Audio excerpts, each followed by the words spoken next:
So nandito tayo sa Brooks, Alberta. Naglo-load tayo ng used pipe galing sa oil field.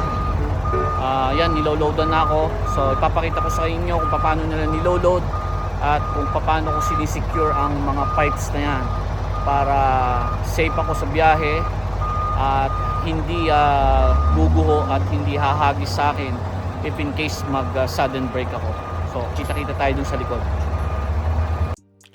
Bago tayo magpatuloy sa video mga kapatid, gusto ko lang sabihin uli na itong klaseng load na to ang pinakaayaw kong load ko dahil napakadelikado, mahirap, kumbaga mahirap siyang secure at dahil sinasalansan nila yan, hindi mo masyado mahigpitan. So dapat na isalansan nila yan, na-arrange nila ng maayos at flat para effective yung mga straps na ilalagay mo. So meron akong gustong i-share na isang video galing sa YouTube kung ano ang pwedeng mangyari kapag nag-sudden stop ka or may aksidente sa harap mo at kailangan mo mag-stop abruptly. So ito yung video gusto kong i-share sa inyo, panoorin natin. So makikita nyo dyan mga kapatid na tapos na yung aksidente, nagtilapunan yung mga pipes at yung mga ibang pipes nandun mismo sa cab nung driver So ganyan ang pwedeng mangyari if in case na mag sudden stop ka, like merong nag-cut sa harapan mo or biglang may aksidente sa harap or hindi ka nagpe-pay attention. Pagka sudden stop ka, nag-brake ka ng biglaan, yung mga pipes na yan ay pwedeng magliparan, kaya doble ingat lang. So tuloy na tayo sa video. So ganyan ang paglo-load nila kung paano. Second pickup ko to. Pick up na ako ng una.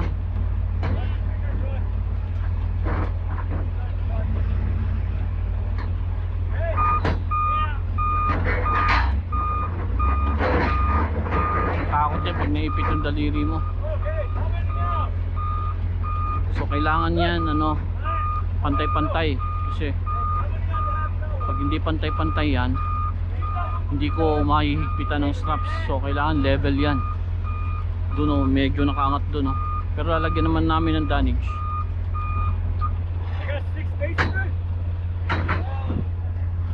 So yung unang pickup ko sa Red Deer, itong pangalawa dito sa Brooks, Alberta.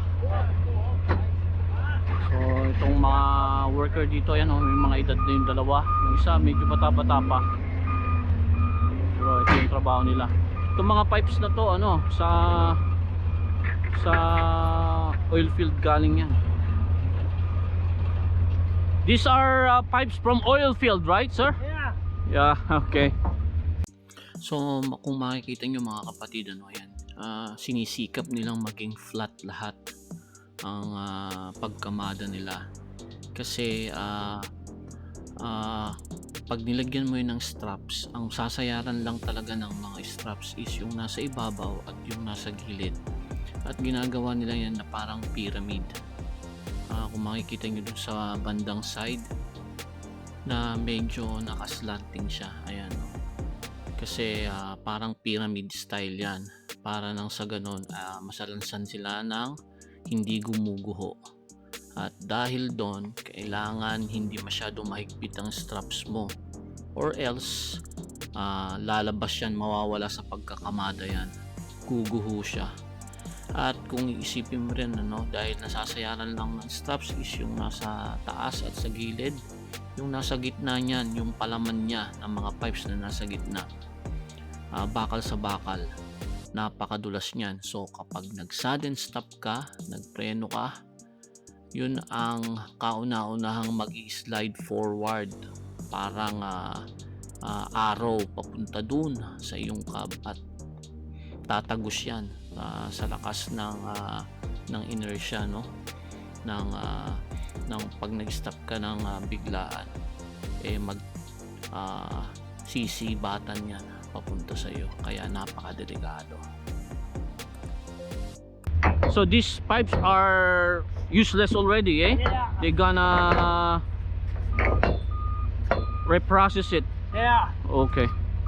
All right.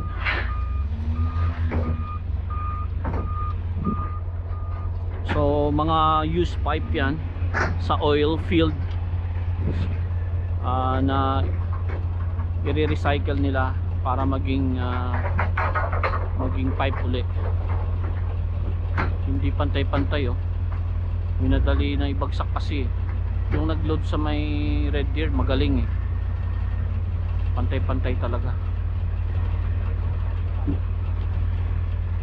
Malapit na kasi umuwi itong mga to, eh. Magti 3 PM na, eh. Kaya minamadali na nila. So ito yung ayaw ko ng load kasi delikado to, eh. Pagka yung bagong video na sa Facebook na kumakalat na ganito yung load, yung hindi niya nakita yung tumatawid na truck, tapos nabangga niya yung likuran, tapos nagliparan yung mga tubo, ganun na mangyayari. So ito yung video gusto kong share, no, kung ano nangyari doon sa nag-o-hold ng malalaking pipe na truck driver kapag nagkaroon ng sudden stop or may nabangga ka. Panoorin natin.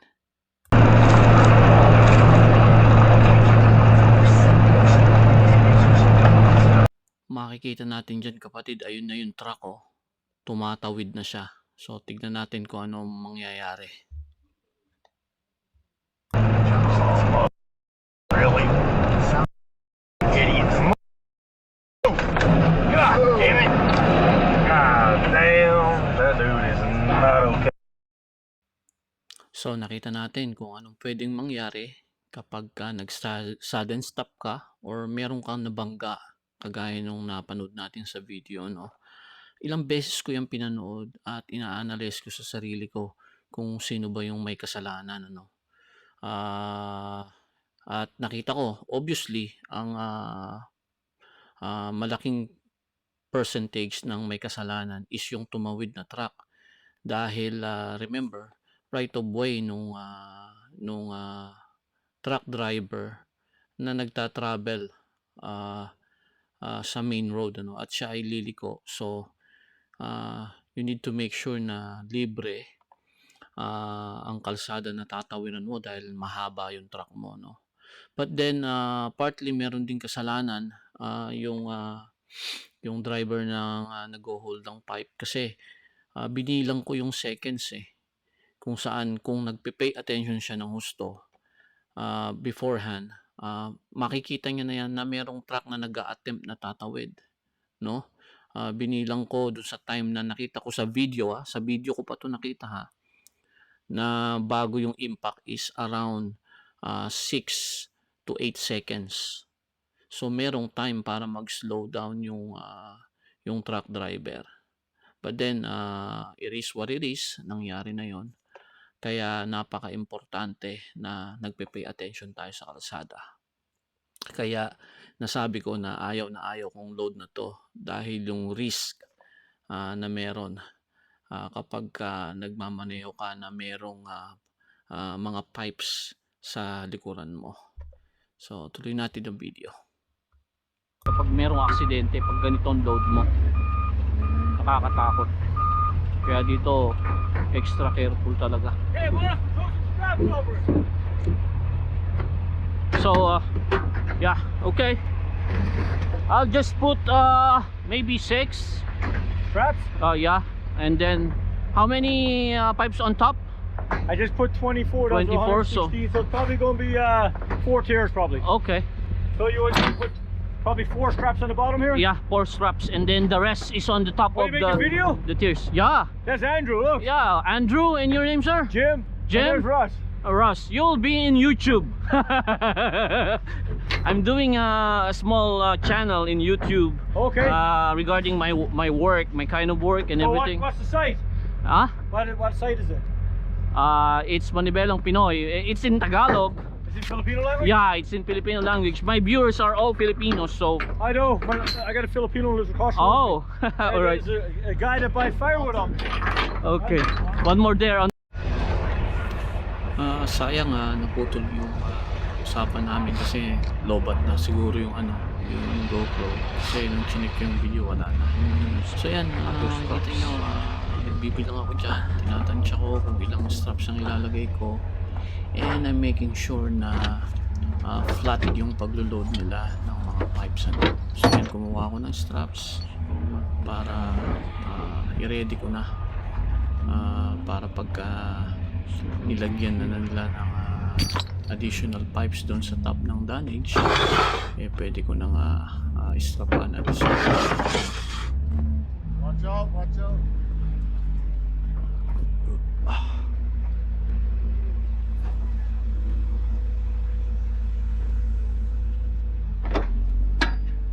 Kita nyo yan, yung sa babang level naka-pyramid na siya, and then nilagyan namin yun ng dunnage para hindi naguguho. Kasi kapag tinuloy pa uli yan na pyramid, kadalasan ng load namin is gumuguho siya. Na level na, I think isang level pa, then okay na. Lalagyan ko na siya ng strap. Hindi ko na yung lalagyan ng chain sa ibabaw, kasi kung marami namang straps yan, kahit gumuho yan, hindi yan basta-basta didikit dun sa sa pipe stick. Yung pipe stick, yung kulay red, yung suporta pag gumuho. Kapag maraming straps yan, kahit gumuho yan, mag-i-stay lang siya dyan sa gitna basta maraming straps. So may 4 na ako sa baba, lagyan ko pa siya ng 7 o 8 dyan sa taas. So sure ball yan, walang palso yan, hindi yan basta-basta guguho at malalaglag sa deck.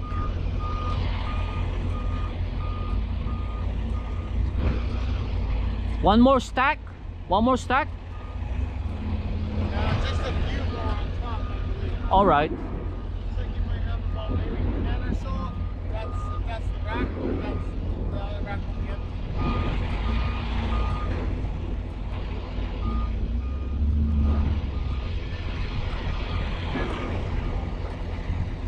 Hindi ko pinatay yung yung truck ko kasi mainit. So hinayaan ko siyang umandar. So yan yung di ba? Bagong Freightliner. So hindi wala siyang side skirt. So lawit ang bituka, di ba? Yung balon-balunan niya lumalabas, di ba? Yung tangke, yung ilalim, kasi walang side skirt. Mas gwapo sana yan kung may side skirt, pero ewan ko, karaniwan naman na nakikita ko na flat deck yung side skirt. I think okay na. Pag okay na yan, mag-strap na tayo, and yeah.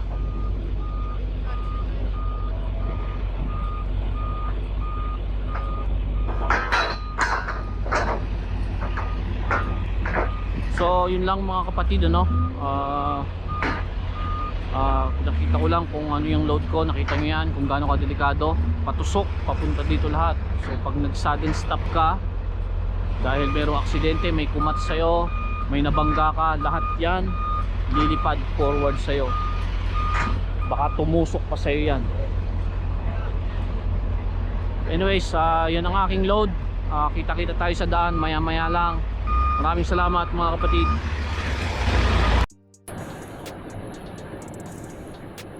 Isang gandang gabi po mga kapatid. Kanina po nakita nyo yung aking reload, used pipes, pangalawang pick-up ko kanina sa Brooks, Alberta. After kong ma-secure ang load, tapos sa truck stop, then naligo, then kumain, then nagpatuloy ako nag-trek. Hindi ako masyado nakapag-video dahil focus ako sa kalsada dahil nakita nyo naman kung gaano kadelikado yung load ko.